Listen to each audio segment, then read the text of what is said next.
Très heureux de vous retrouver pour ce nouveau numéro du débrief sur Médian. Merci de nous rester fidèles. En Afrique du Sud, le président Cyril Ramaphosa est sous la menace d'une destitution suite à l'affaire Fala Fala, l'une de ses résidences de campagne. Cela fait suite à un rapport du Parlement sud-africain. Le chef de l'État sud-africain ne compte pas se laisser faire et a saisi la Cour suprême pour l'annulation du rapport du Parlement.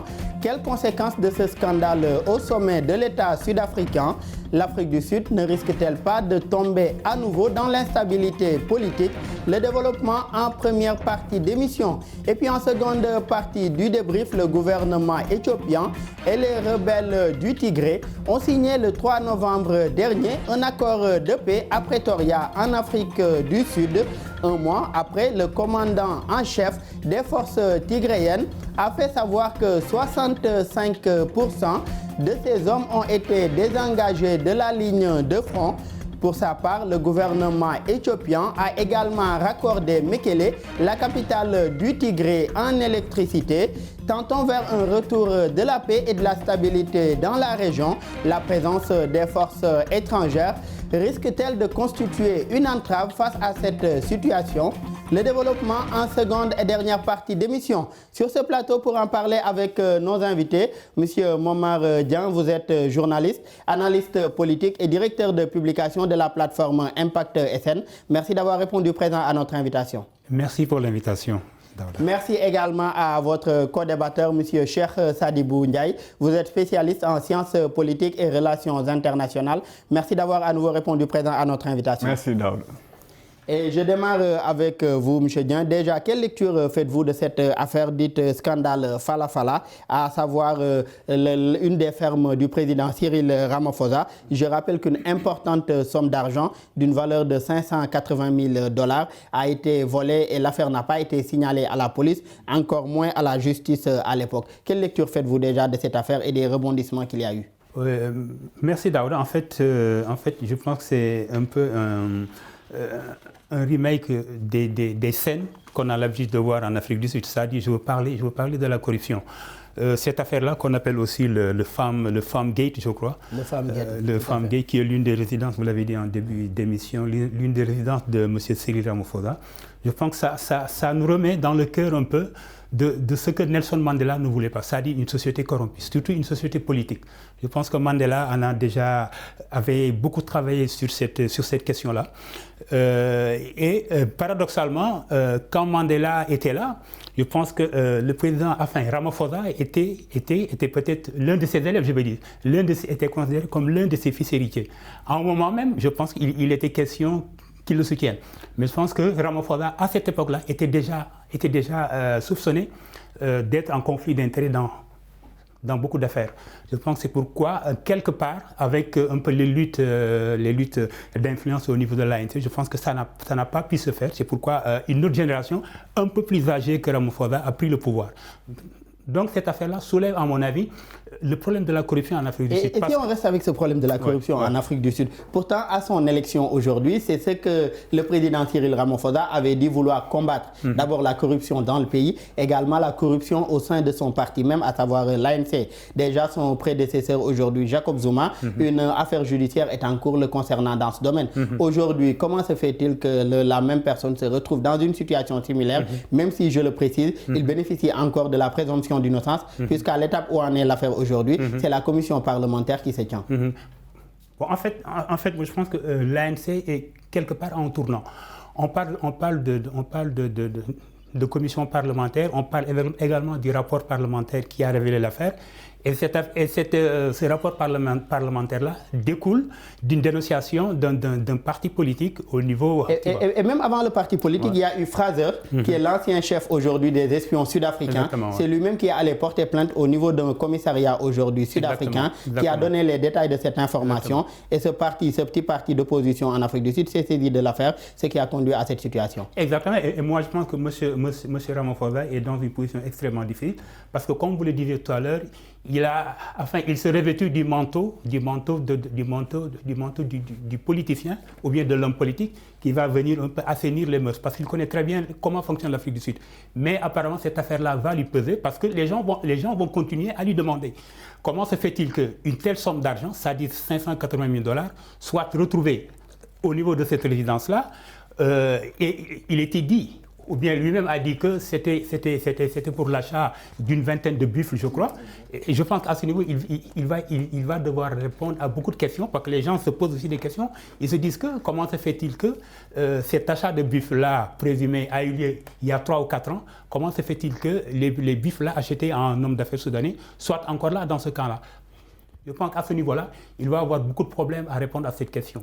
Et que l'argent également soit trouvé caché dans des meubles ou des coussins plutôt qu'aujourd'hui à la banque. Et j'en viens à vous, cher. Tout a changé pour Ramaphosa lorsque l'ancien chef des espions, je le disais tout à l'heure, Arthur Fraser, est entré dans un commissariat de police. C'était en juin dernier. Il a accusé de blanchiment d'argent, de corruption et de dissimulation d'une importante somme d'argent. Une situation qui intervient aujourd'hui à l'approche de la présidentielle de 2024 et également à l'approche du choix que l'ANC doit porter sur son futur candidat en mi-décembre.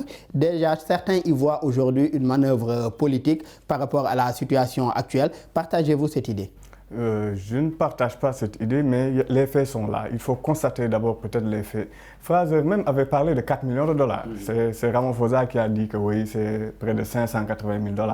Donc pour vous dire que comment Ramaphosa, un homme qui a été porté au pouvoir, après une brillante campagne basée sur la lutte contre la corruption et vraiment l'égalité des Sud-Africains et tous ces aspects-là, aujourd'hui on voit cet homme être mouillé dans un scandale de corruption. Il faut prendre aussi un peu de recul peut-être par rapport à cette situation-là, parce qu'il y a d'autres phénomènes qui gangrènent l'ANC, la majorité présidentielle en Afrique du Sud, à savoir le camp de Zuma, le camp de Ramaphosa aussi. Donc il faut prendre un peu de recul par rapport à cette situation pour dire tout simplement, peut-être il y a d'autres ramifications qu'on ne sait pas. Peut-être Zuma a des aspects qu'il veut dénoncer par rapport à la gestion de Ramaphosa. On parle vraiment de deal entre Jacob Zuma et même de cet espion-là, mais personnellement, je ne pense pas à cela, parce que Ramaphosa, il avait basé sa campagne sur la lutte contre la corruption et d'autres aspects pour rassembler les Sud-Africains, mais aujourd'hui, le constat est là. Actuellement, il est dans sa propre sauce, à savoir la corruption. On parle de plus de 580 000 $, donc ce qui est tout à fait vraiment désespérant pour l'Afrique du Sud. Et vous l'avez rappelé tout à l'heure aujourd'hui, son prédécesseur Jacob Zuma, Ramaphosa l'a évincé aujourd'hui pour ce même type d'affaires. Aujourd'hui, lui, il a été cité dans le cambriolage aujourd'hui de cette somme-là chez lui, cachée dans un meuble. Selon vous, qu'est-ce qui explique l'ANC, le parti au pouvoir en Afrique du Sud, depuis quelques années également, est cité dans des affaires de corruption et d'autres affaires du genre, et même de guerre fratricide entre aujourd'hui frères de parti? Oui, d'abord, au sein de l'ANC, il y a une bataille de positionnement. Parce que le camp de Zuma et le camp de Ramaphosa, il y a des ramifications jusqu'à présent qui ne sont pas claires au niveau de la population sud-africaine. Actuellement, même dans les sondages, on a vu que l'ANC frôle les 42%, ce qui est historique. Alors qu'on sait que l'ANC, c'est le parti historique, c'est le parti de Nelson Mandela, c'est ce parti-là qui a permis à l'Afrique du Sud de se libérer de l'apartheid. Donc il était important qu'on puisse regrouper la famille de Mandela et de permettre à ce parti-là d'avoir un avenir meilleur. Mais le problème en est qu'au sein même de l'ANC, on a vu que depuis qu'ils dirigent l'Afrique du Sud jusqu'à présent, ils sont émaillés dans des scandales de corruption, dans d'autres scandales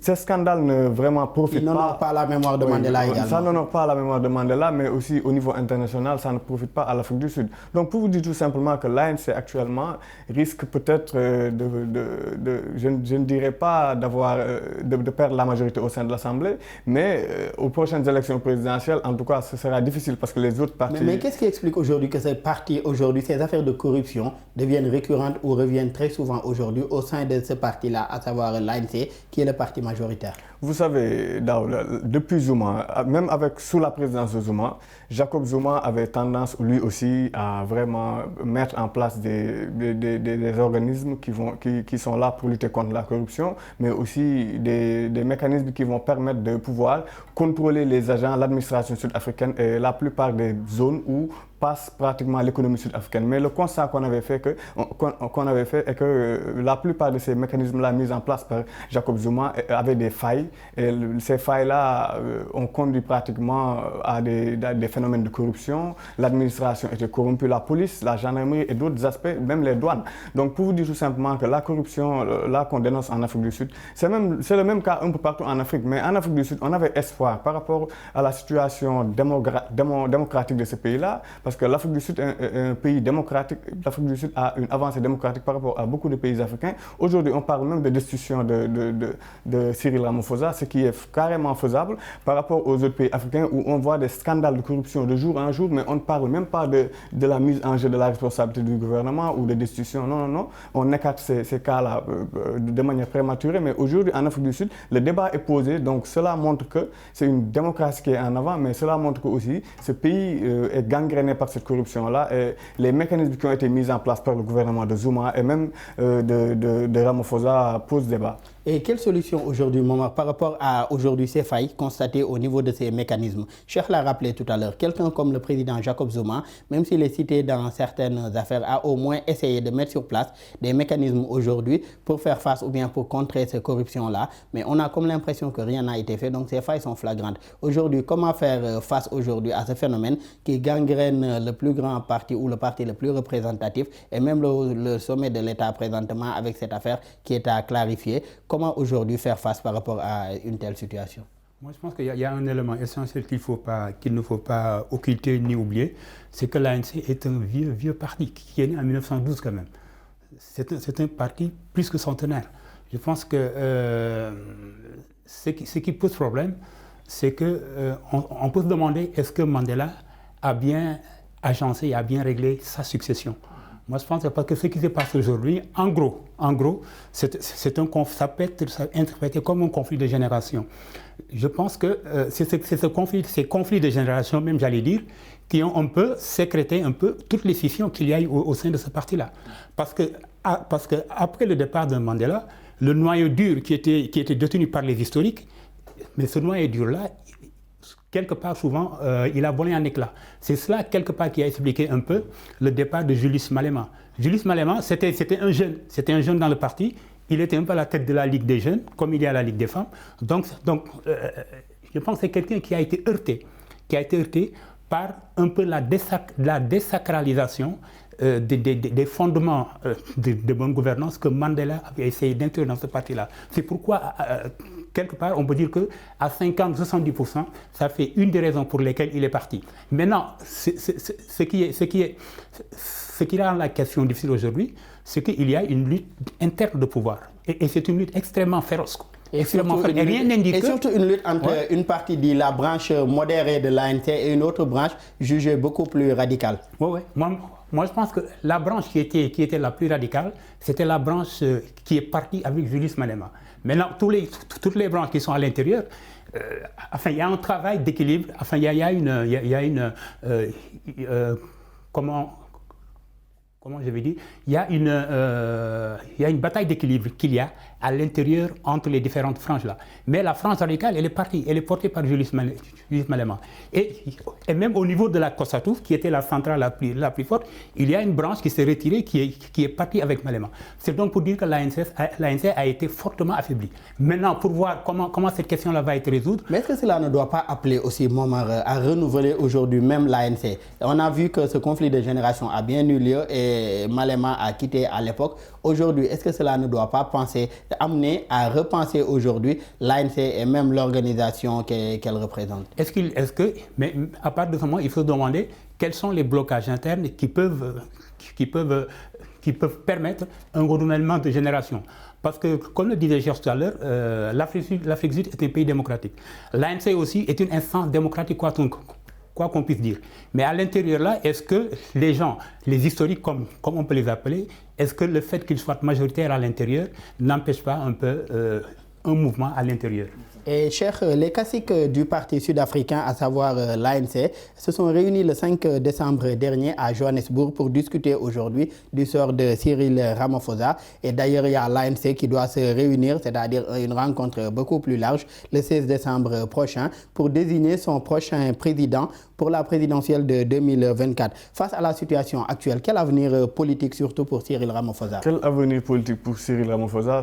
Déjà, avant cette affaire, il était bien parti pour être le prochain candidat du parti qu'est l'ANC. Mais aujourd'hui, face à tout cela, quel avenir politique pour Cyril Ramaphosa?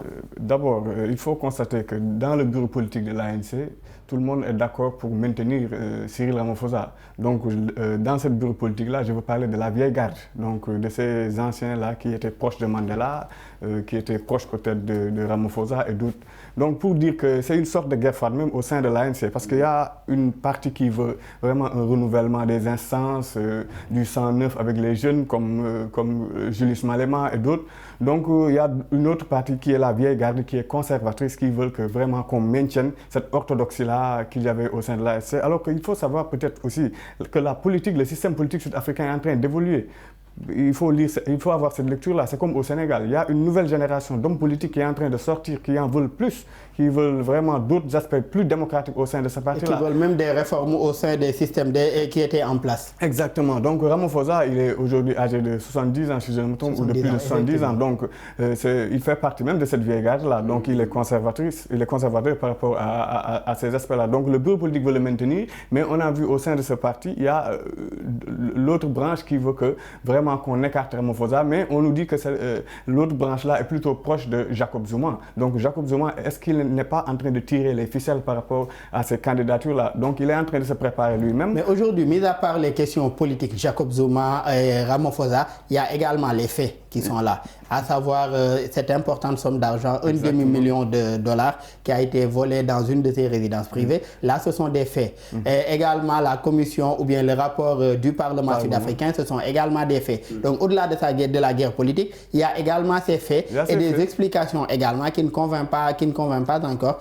dans la mesure où aujourd'hui, l'argent venait d'un commerçant, d'un client aujourd'hui soudanais, selon lui, qui lui a acheté une vingtaine de buffles et il n'était pas au courant.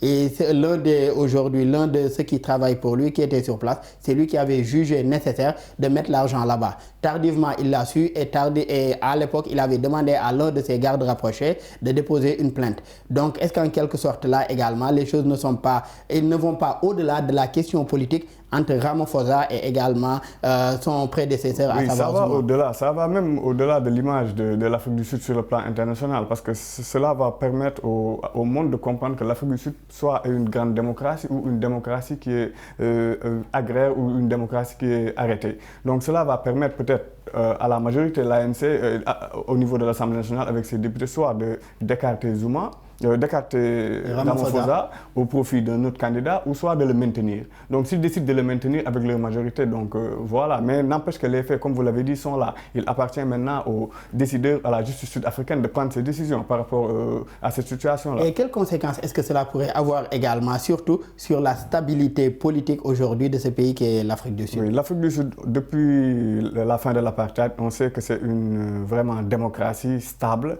mais peut-être qui est gangrénée par ces genres de scandales-là. Au niveau politique, au niveau interne, on sait que les institutions fonctionnent de manière normale, qu'il n'y a pas de problème peut-être entre le chef de l'État et les autres institutions, mais cela risque aussi d'amener des querelles, on le sait, sur la scène politique, parce qu'on sait qu'il y a la branche Julius Malema, il y a l'opposition sud-africaine aussi qui continue de réclamer la démission même de Cyril Ramaphosa. Donc, une démission qui exclut Cyril Ramaphosa et l'ANC également. Exactement. Donc pour vous dire tout simplement que les Sud-Africains ont une maturité démocratique, démocratiques qui vont leur permettre de vraiment choisir au bon moment, soit d'écarter Ramaphosa ou soit de le maintenir. Et Momar Dieng, selon l'agence internationale de notation souveraine Fitch, je cite, les conclusions du rapport établi par une commission parlementaire indépendante concernant les accusations criminelles portées contre le chef de l'État dans cette affaire soulèvent de sérieuses questions sur son avenir et pourraient influencer la politique et les perspectives économiques et politiques du Congrès national africain,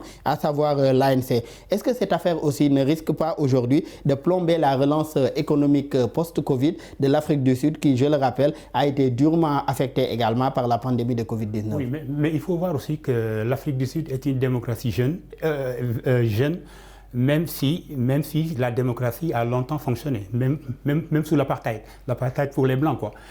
Enfin, ce que je voulais dire, c'est que même si vous suivez l'affaire-là, même la position de Ramaphosa a évolué. Parce qu'au début de l'affaire, il était prêt à démissionner. Parce qu'il était acculé, parce qu'il n'était apparemment pas au courant de tous les éléments du rapport parlementaire. Mais je pense que c'est après que sa position a évolué. Et maintenant, l'ANC parle, le secrétariat exécutif national de l'ANC parle maintenant d'erreurs. Tu vois, les gens de l'ANC, ils disent que le rapport est erroné. Et en bon français, et moi qui suis latiniste, quand je dis erroné, je vois erreur. Tu vois, mais erreur, ça ne veut pas dire mauvais. Ça veut dire qu'il y a des éléments vrais, il y a des éléments faux. Donc je pense qu'ils étaient convaincus que le dossier serait difficile à défendre. Mais moi je pense que sans présumer de ce qui va se passer, l'ANC n'a pas intérêt à écarter Ramaphosa. Ils sont à quelques jours de la désignation de leur candidat pour les élections générales de 2024. Moi, je pense que ce qu'il pourrait faire, c'est de faire en sorte que Ramaphosa soit maintenu. Parce qu'il risque d'être un peu juste dans le choix, dans le casting du futur candidat de l'ANC. Donc, sur ce plan-là, moi, je pense qu'ils vont être plutôt réalistes et faire en sorte que Ramaphosa soit maintenu pour être le candidat, en espérant, parce que là aussi, ils sont en train de gagner du temps. Le fait de dire qu'il faut que le rapport parlementaire soit revisité, le fait que la Cour constitutionnelle ait été saisie, je pense que ça va permettre à l'ANC de gagner un peu du temps. Et pendant ce temps-là, justement, je pense que Ramaphosa va être désigné certainement, parce qu'ils n'ont pas actuellement un autre candidat. Et là, ce sont les aspects politiques. Mais sur le plan économique, je le disais tout à l'heure, l'Afrique du Sud, comme d'autres pays africains, a été durement frappée par la pandémie de Covid-19. Est-ce que également cette affaire ne risque pas d'avoir aussi des impacts dans le cadre de la relance post-Covid, la relance économique? Non. Moi, je pense que l'Afrique du Sud est une démocratie mûre, majeure, même s'il y a à côté de gros problèmes de corruption. Mais je pense que d'une certaine façon, elle fonctionne un peu comme les grandes démocraties dans le monde. Je pense que cette affaire-là ne me semble pas être en mesure de peser un peu sur la lutte Covid. Cher, dans le pays, les pressions socio-économiques dans un contexte de chômage élevé en Afrique du Sud et d'inégalité extrême de revenus constituent déjà une contrainte pour le rythme de l'assainissement budgétaire.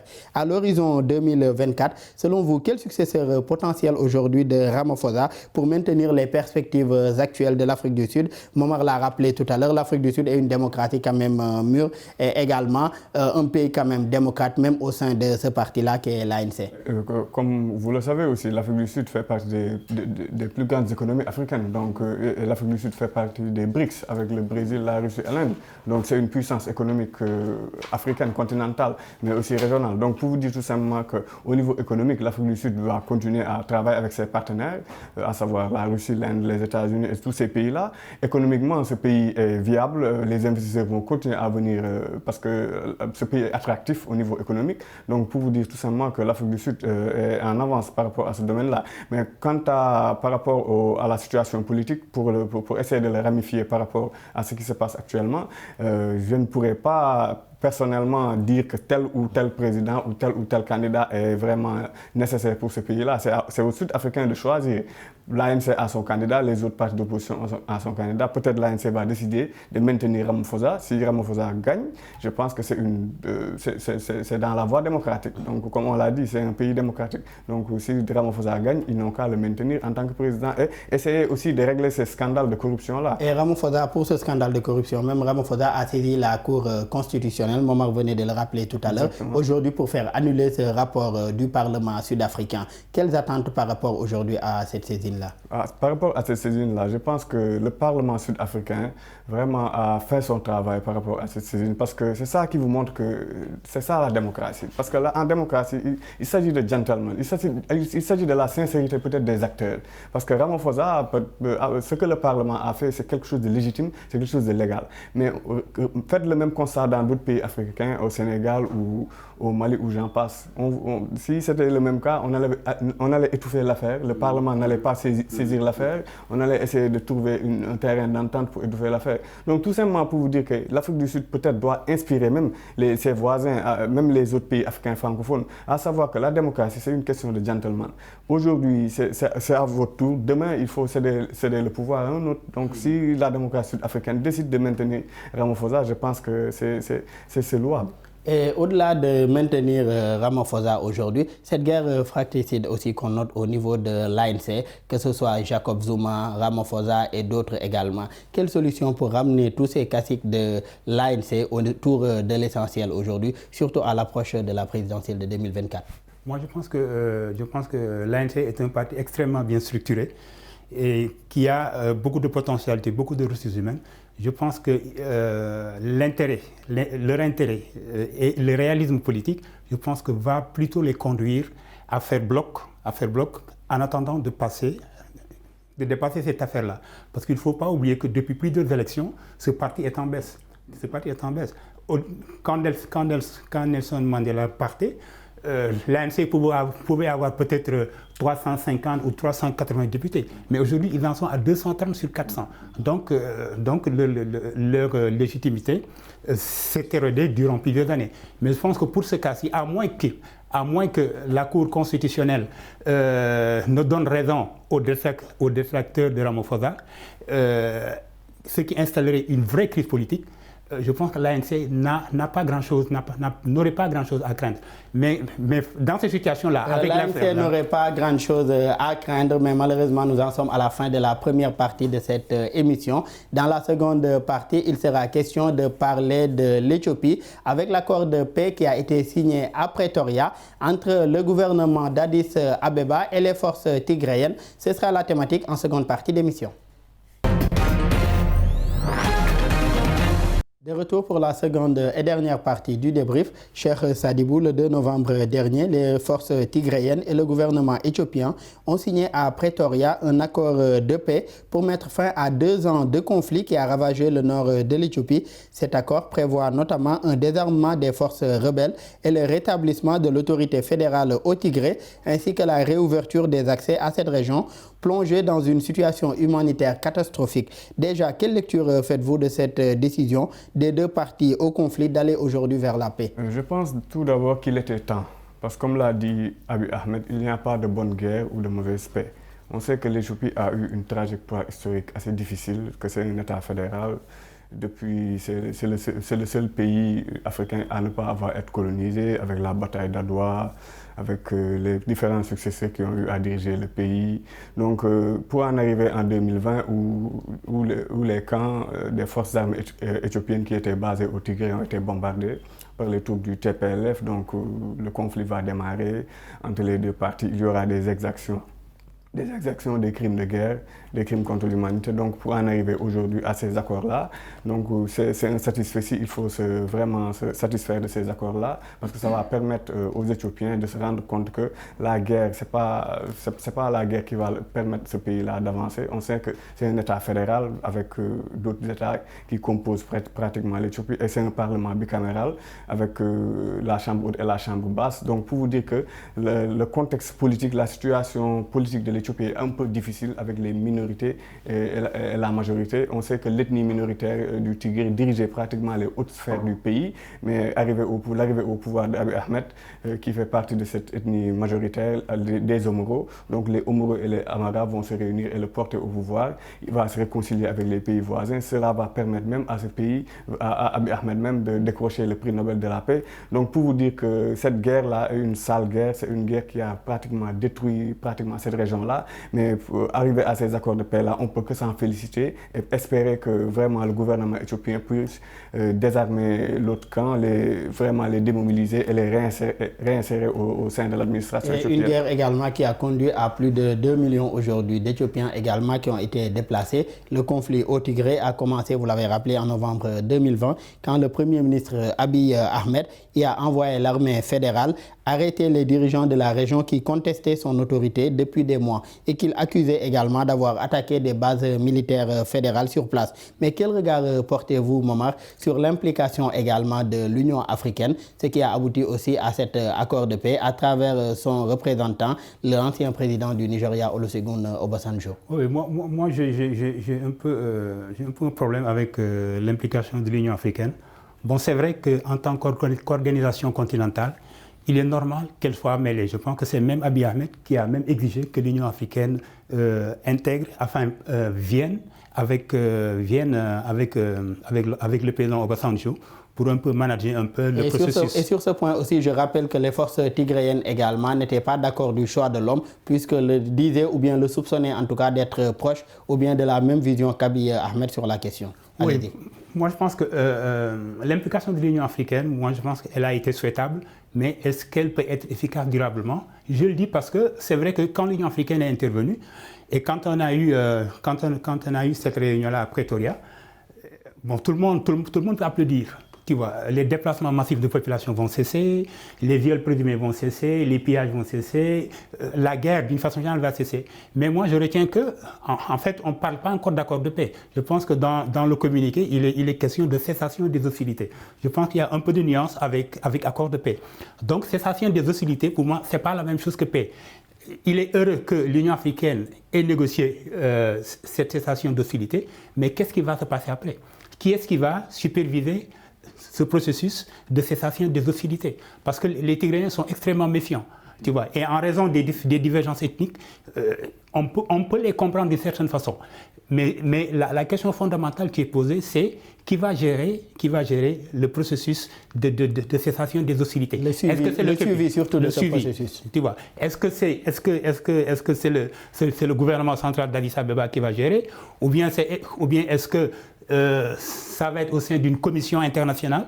Mais dans tous les cas, on se demandait, est-ce que l'Union africaine, par rapport à ce qu'elle a pu déjà montrer dans d'autres parties du continent, est-ce qu'elle pourra maintenir un peu une influence qui fera que le Premier ministre Abiy Ahmed ne va pas encore repartir en guerre ou ne va pas encore écraser, tu vois, mais est-ce que là aussi les choses ne vont pas dans le bon sens? Je rappelle aujourd'hui que, ou bien je cite plutôt le chef d'état-major des forces tigréennes qui dit que nous avons commencé le désengagement et la relocalisation de nos forces des lignes de front, et cela se passe bien sur l'ensemble en tout cas du processus, et ce désengagement aujourd'hui, ils comptent l'amener à 100% aujourd'hui, c'est-à-dire pour ce qui est aussi de leurs armes lourdes, ils ont commencé pour la plupart en tout cas de ces groupes armés à rendre ce qui est de leur armement lourd. Déjà, est-ce que cela n'est pas un pas important par rapport à ce processus-là aujourd'hui de paix, puisqu'ils tendent, toutes les deux parties en tout cas, veulent tendre vers ça, c'est-à-dire ce processus de paix? C'est un pas extrêmement important, ça personne ne peut nier, parce que comme je le disais tout à l'heure, ça met fin à beaucoup de programmes qui étaient en train de se passer depuis novembre 2020. Ce qu'il y a, c'est que les Tigréens ont négocié en situation de faiblesse. Les Tigréens, ils ont négocié en position de faiblesse. Abiy Ahmed a attendu que l'Éthiopie soit en position de force pour accepter les négociations. Mais Momar, si on reste sur ce point-là, est-ce qu'une négociation ne doit pas se passer de la sorte? Aujourd'hui, un État légitime, légal, souverain et démocrate aujourd'hui, est-ce qu'il peut négocier avec des gens qui aujourd'hui déjà sont contre l'intégrité ou bien veulent la séparation de cet État-là, et l'État négocie avec eux en position de force? C'est comme dans une grève aujourd'hui. On ne peut pas négocier avec des gens qui veulent aujourd'hui rester dans la dureté ou bien maintenir une certaine position assez dure. Aujourd'hui, est-ce que ce n'était pas le bon moment ou le bon timing, puisque s'ils étaient en position de force, on n'aurait pas peut-être cet accord ou bien ce retour autour de la table pour aller vers l'essentiel? Non, je suis d'accord avec toi, mais c'est simplement pour dire que les négociations, ça ne s'est pas fait du jour au lendemain. À un moment donné, les forces éthiopiennes étaient en grande difficulté. Et en ce moment même, aussi bien les pays occidentaux, la France et surtout les États-Unis, appelaient à des négociations, mais ça ne pouvait pas être. Ça ne pouvait pas être. Donc le fait de dire mais cela se comprend aussi parce qu'Abiy Ahmed n'a jamais voulu aussi de l'implication des forces étrangères. Exactement. Ou bien même aujourd'hui d'États étrangers dans ce conflit. Lui, il a toujours été clair qu'il est prêt à négocier avec ces groupes tigréens, mais à condition que ce soit sous l'égide de l'Union africaine et non de forces étrangères, puisqu'il ne leur faisait pas également confiance. Exactement, tout comme également ces tigréens étaient méfiants. Exactement, mais est-ce que cette insistance-là, c'est vrai que derrière, il y a peut-être un esprit panafricaniste. Ça, c'est clair. Le fait qu'ils disent qu'il est indispensable que l'Union africaine s'engage, tu vois. Mais de notre côté, il faut aussi voir la réalité des choses. Parce que l'Éthiopie n'est pas n'importe quel pays en Afrique. L'Éthiopie, c'est le siège de l'Union africaine. C'est le siège de l'Union africaine. Est-ce que l'Union africaine aura assez de ressources et aura assez de courage pour contrecarrer un peu, quelque part, je ne dirais pas les ambitions, mais un peu je ne dirais pas aussi l'esprit va-t-en-guerre, mais est-ce que l'Union africaine aura assez de ressources, assez de background pour s'opposer un peu à une éventuelle fuite en avant de M. Abiy Ahmed quelque part? Parce qu'actuellement, le fait que les forces tigréennes se rendent, mais ça va faciliter un peu, certes, que la paix revienne, mais ça va faciliter le fait que les forces tigréennes ne vont plus pouvoir résister. C'est ce que je veux dire en fait. Mais sur ce plan-là aussi, c'est ce qui a été décidé autour de cet accord-là à Pretoria, c'est-à-dire le désarmement de ces forces tigréennes et également la reconnaissance aujourd'hui, la présence à nouveau du gouvernement fédéral d'Addis Abeba au niveau du Tigré. Et pour c'est pourquoi je disais tout à l'heure, est-ce qu'il y a une commission qui sera capable de faire en sorte que l'esprit de l'accord, l'esprit de la cessation d'hostilité soit respecté et qu'on ne retrouve pas les éléments qui ont pu conduire les forces tigréennes à se rebeller. Et d'où l'intérêt aujourd'hui de veiller à ce suivi-là, à savoir une commission ou bien une toute autre organisation ou organe qui puisse veiller aujourd'hui au suivi et au respect des accords. Exactement. En tout cas, quelqu'un comme Abiy Ahmed s'est dit également prêt et engagé à respecter tout ce qui a été convenu autour de ce document-là. Et déconnecté depuis plus d'1 an à cause de la guerre au Tigré, mais qu'elle est également la capitale, a été à nouveau reconnectée au réseau électrique national de l'Éthiopie. C'est ce qu'a annoncé la compagnie nationale d'électricité. Aujourd'hui, l'aspect aux télécommunications ainsi qu'à l'Internet, par exemple, reste en tout cas limité pour ce qui est de cette zone-là. Mais au moins, est-ce qu'on ne peut pas considérer cela comme une avancée, le fait que Mekele, la capitale du Tigré, soit à nouveau aujourd'hui connectée en électricité, et ça, ce qui n'était pas arrivé depuis 1 an ou un peu plus. C'est une avancée par rapport à la situation actuelle. Mais ce qu'il faut aussi comprendre, que le Tigré là a longtemps dominé les sphères politiques de l'Éthiopie. Les hautes sphères de l'État éthiopien ont pratiquement été dominées par les Tigréens. Mais à un moment donné, les autres communautés qui étaient pratiquement en guerre ou qui avaient des problèmes entre eux sont réunis, c'est-à-dire les Omoro et les Amara. Ils se sont dit carrément qu'il faut tout faire pour, je ne dirais pas écarter complètement les Tigréens des sphères décisionnelles, parce que c'est un État fédéral. Donc chacun a sa partition. Déjà, ils ont un parlement bicaméral, à savoir la chambre haute et la chambre basse. La chambre qui représente les régions et la chambre qui représente pratiquement la population. Donc pour vous dire que leur système politique est sensible. Donc ces Tigréens-là, ils sont dans une position défensive, je dirais. Ça date depuis l'ère Mengetsu.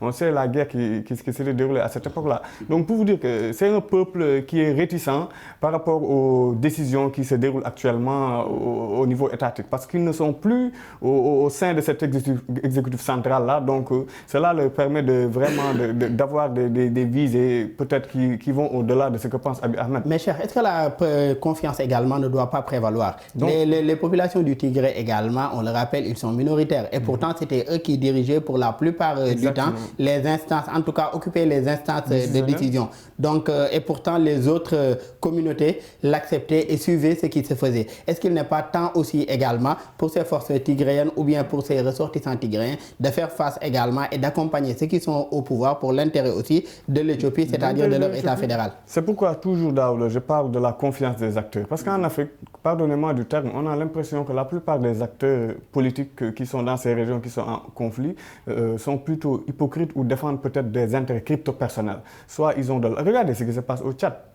avec leur conférence, là, avec une partie de l'opposition. Avec le dialogue national qui était dialogue national et tout ça. Donc, pour vous dire tout simplement que ça dépend de la sincérité des acteurs. Au Tigré, ils se sont vus peut-être marginalisés, mais il faut eux aussi qu'ils se rappellent. Autrefois, ils ont eu à dominer pratiquement tout le pays. Et tous ces autres communautés-là, on l'ont accepté. Donc, je pense qu'Abiy Ahmed est dans une bonne voie. On est en train de critiquer peut-être le prix Nobel de la paix qu'il a reçu et tout ça, mais il a dit il n'y a pas de bonne guerre. Les Américains, pourtant, ils bombardent l'Afghanistan, ils ont bombardé d'autres pays. Mais ils ont des présidents qui ont eu le prix Nobel de la paix. Ça ne veut pas dire que c'est des assassins ou c'est des meurtriers. Certes, on n'est pas d'accord avec ce qui se passe actuellement là-bas. Il y a des millions de déplacés, la famine, des viols, des crimes de guerre et tout ça. Donc, pour vous dire qu'il faut que ces acteurs puissent discuter et taire leurs intérêts et laisser leurs intérêts derrière et vraiment parler des intérêts de l'Éthiopie. Mais avant même que ces acteurs puissent discuter, cher, vous êtes revenu tout à l'heure sur un fait, c'est-à-dire qu'il y a eu des exactions, qu'il y a eu des crimes, qu'il y a eu des viols et d'autres formes de violence aujourd'hui. Mais est-ce qu'on peut aller, c'est là où je voulais en venir, est-ce qu'on peut aller aujourd'hui vers une paix sans passer par cette case justice-là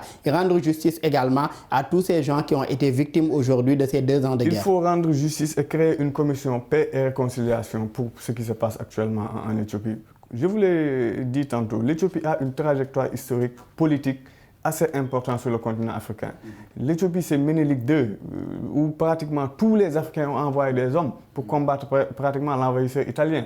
Donc pour vous dire que cette justice-là, Abiy Ahmed, il est intelligent. Je pense qu'il va mettre en place une commission qui va vraiment porter cette affaire-là devant la justice, parce que vraiment, cela va de son intérêt.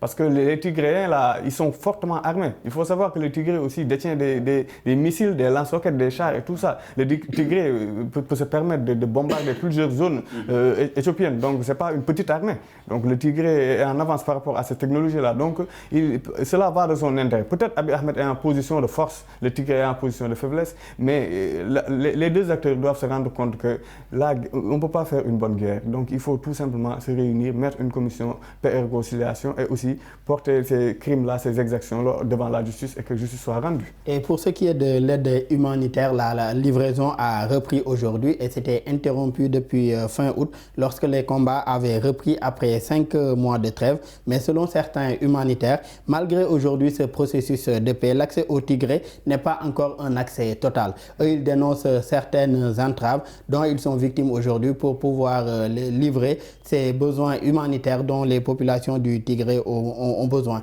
Aujourd'hui, est-ce que cela ne peut pas avoir des conséquences, surtout pour l'assistance dont ces populations tigréennes ont besoin? Que ce soit une assistance médicale, humanitaire et j'en passe. Puisque je le rappelle, il y a quelques mois de cela également, l'ONU avait alerté sur un risque de famine dans cette zone-là de l'Éthiopie, à savoir le Tigré. D'abord, même avant cette guerre, l'Éthiopie était menacée par des situations de famine. Mais actuellement, ces aides humanitaires-là, il faut que le gouvernement éthiopien s'organise pour soit ouvrir des corridors pour permettre à ces aides humanitaires-là d'entrer au niveau du Tigré. Mais ce qu'on craint, c'est que est-ce que le gouvernement éthiopien n'est pas en train de cacher des zones où il y a eu des exactions, où il y a eu des crimes contre l'humanité? Parce qu'il y a eu des exécutions sommaires, qu'on se le dise, c'est la réalité. Donc il y a des preuves détenues par l'Organisation des Nations Unies qui ont été pratiquement publiées, qui montrent qu'il y a eu des exactions de la part de l'armée éthiopienne au niveau de certaines zones. Donc on pense que le gouvernement ne veut pas faciliter l'accès à ces zones-là par rapport à l'aide humanitaire, parce que ces aides humanitaires... Mais est-ce que l'attitude du gouvernement d'Addis Abeba ne s'explique pas? Est-ce qu'il ne craint pas également que cette zone ne soit infiltrée par aujourd'hui, que ce soit des agents de renseignement ou enquêteurs aujourd'hui, sous la casquette d'humanitaire ou de médecins? Est-ce que ce n'est pas ce qu'ils craignent également? Peut-être c'est la crainte du gouvernement, mais si ce gouvernement-là, devant tout le monde, devant la communauté internationale, demande au Tigré de déposer les armes, si ce gouvernement décide de réintégrer les populations, les forces tigréennes au sein du gouvernement central, donc il est temps que ce gouvernement puisse laisser ces organisations-là entrer, faire leur enquête, parce que tôt ou tard, il y aura justice. Tôt ou tard, ces crimes-là seront dénoncés, tôt ou tard, ces crimes seront exposés au niveau international. Donc, il est temps que ce gouvernement-là puisse accepter l'ouverture de ces peut-être corridors-là qui vont permettre à ces humanitaires-là de pouvoir accéder à certaines zones. Parce qu'il y a une famine vraiment dangereuse, je dirais, qui est en train de menacer plusieurs zones. Des millions de déplacés et des milliers de morts, quand même. Vraiment, ça suffit. Et mis à part la guerre aussi, cette partie de l'Afrique, à savoir la Corne de l'Afrique, est une partie également qui est fortement impactée par les changements climatiques. Et c'est une partie également qui a eu à vivre une forte période de sécheresse, ce qui a été aggravé également par ce conflit, cette guerre qu'on a eue, et d'autres également situations qui sont venues s'y greffer. Et pour les autorités autorités tigréennes qu'eux, ils accusent l'armée érythréenne non seulement de ne pas s'être retirée aujourd'hui des territoires qu'elle occupe, mais de continuer à perpétrer des exactions. C'est-à-dire qu'il y a l'accord qui existe entre le Tigré et le gouvernement fédéral d'Éthiopie, mais aujourd'hui, on voit toujours la présence de l'armée érythréenne dans cette partie de l'Éthiopie, à savoir le Tigré, malgré l'accord qui a été signé. Est-ce qu'aujourd'hui, cela ne risque pas aujourd'hui de créer d'autres problèmes, cette présence érythréenne, malgré l'accord aujourd'hui qui a été signé? Et je rappelle que l'Érythrée, officiellement, ne s'est pas encore clairement, en tout cas, prononcée à la suite de la signature de cet accord entre le gouvernement fédéral et les forces tigréennes. Oui, moi je pense que par rapport à ce conflit-là et par rapport à la nature du conflit, je pense qu'il faudra un tout petit peu de temps pour que les choses reviennent. Les corridors humanitaires là, dont on parlait tout à l'heure, je pense que c'est quelque chose qui va être mis en place de façon durable. Ça ne peut pas être fait du jour au lendemain. Et d'autre part aussi, et ça c'est peut-être pour dire qu'en fait, dans ce conflit-là, bon, ils n'ont jamais été deux, mais trois. Et le troisième là-haut, c'est l'Érythrée de M. Afewerki. Nous tous, on connaît l'Érythrée, le type de régime qu'il est, ainsi de suite. Et je pense que c'est un acteur extrêmement important de ce conflit-là. Et je pense que, parce que l'Érythrée est un peu embarquée derrière l'Éthiopie dans ce conflit-là.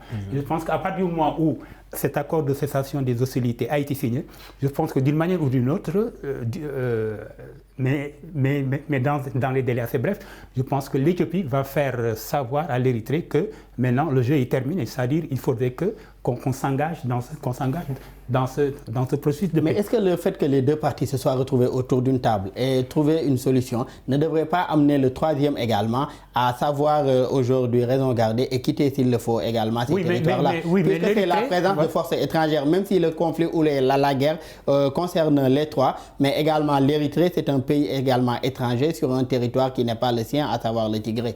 Oui, mais l'Érythrée jusqu'à présent ne reconnaît même pas être dans cette guerre-là. L'Érythrée ne reconnaît même pas être dans cette guerre-là. Donc c'est officiellement. Même si on sait que d'une façon ou d'une autre, tu vois, elle est présente dans cette guerre-là, parce que en fait, les Tigréens n'ont pas de chance. Tu vois, les Tigréens n'ont pas de chance. Ils sont pris en tenaille. Entre deux armées extrêmement fortes. On ne le dit pas souvent, mais l'Érythrée a une armée extrêmement forte, extrêmement aguerrie surtout. Parce qu'on oublie souvent que l'Érythrée faisait partie de l'ancienne Éthiopie. L'Érythrée faisait partie de l'ancienne Éthiopie. Donc c'est un pays qui a pris son indépendance et qui a eu le temps de s'armer. Et surtout avec un régime extrêmement dur, pratiquement d'extrême gauche, et qui a eu le temps, et dont les soldats ont eu le temps de s'aguerrir. Mais comme je le disais tout à l'heure, je pense que l'Érythrée est plutôt dépendant de l'Éthiopie. Je pense que quand l'Éthiopie mettra en place, la commission qui a été mise en place à Addis Abeba, quand la commission et l'Éthiopie et les Tigréens mettront en place les éléments pour acter définitivement la paix, je pense que l'Érythrée sera obligée de se ranger d'une manière ou d'une autre. Et selon vous, mis à part déjà ce qu'on commence à constater, à savoir le désengagement aujourd'hui des forces tigréennes de la ligne de front, également le retour de l'électricité et des communications dans certaines parties de cette zone-là, quelles sont vos attentes également des deux parties par rapport à cette situation pour aller vers cette paix durable que vous demandez? L'idée est que la paix s'installe définitivement. Et en langage plutôt sibyllin, on a l'habitude de dire que tout ce qui peut faire avancer la paix, les gens sont preneurs. Parce que les Tigréens, la guerre a fait beaucoup de dégâts aux Tigrés. Je pense que le fait que les autorités éthiopiennes aient reconnecté Mekele au courant électrique central, je pense que c'est, comme on dirait, un signe de bonne volonté. Je pense que c'est ce genre de geste qui va faire en sorte que la confiance, comme vous le disiez tout à l'heure, la confiance va revenir. Il faudra que les Éthiopiens posent beaucoup d'actes en direction des Tigréens pour que la paix puisse prospérer. Parce que les Tigréens sont absolument réticents. Ils sont extrêmement méfiants par rapport au pouvoir central.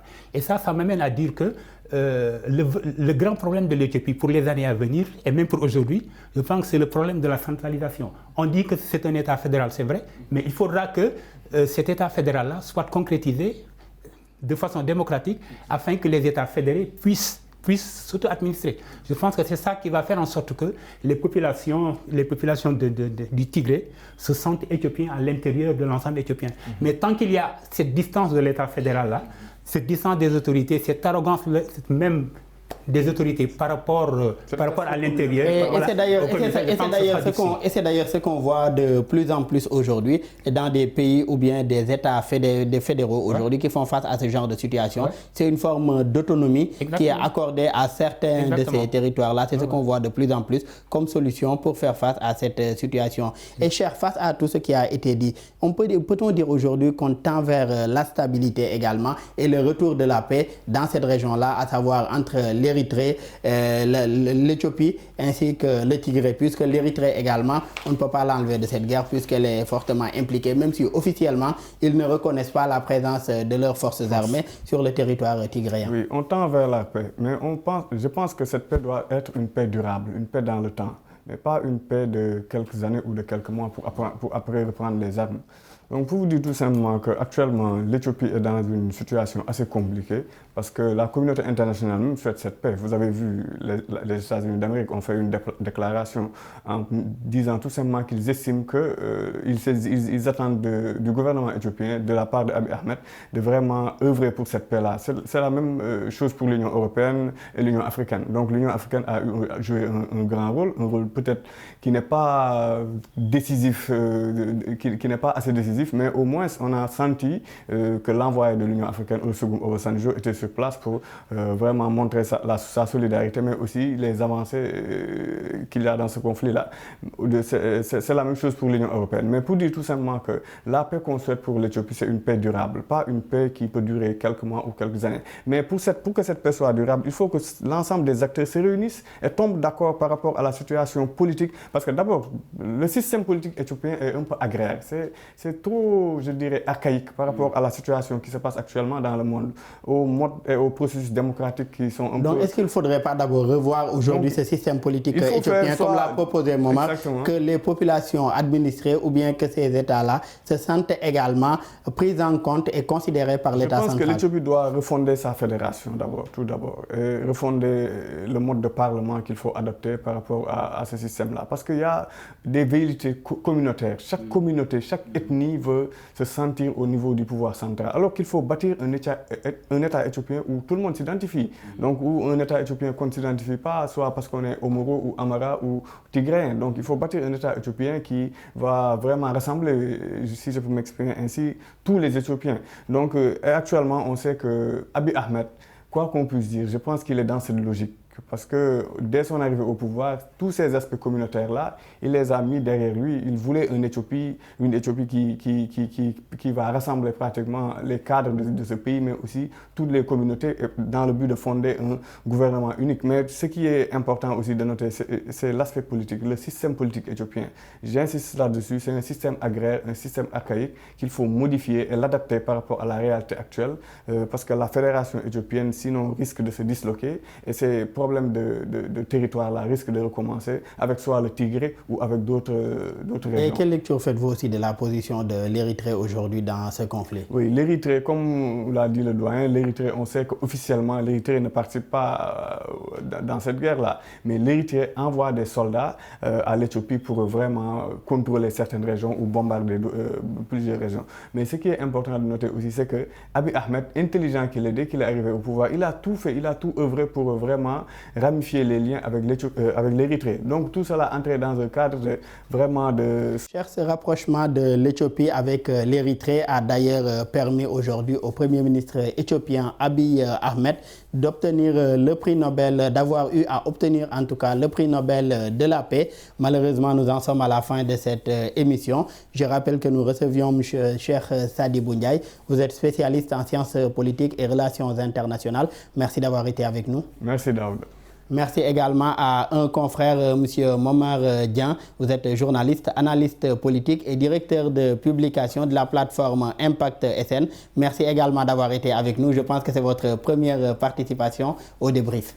Merci beaucoup, Daouda. C'était un plaisir. Et tout le plaisir est pour nous. Merci également d'avoir répondu présent à notre invitation. Merci également aux collègues de l'équipe technique pour les facilitations et la réalisation de cette émission. Merci à vous tous qui nous suivez. Très bonne suite de programme sur nos antennes.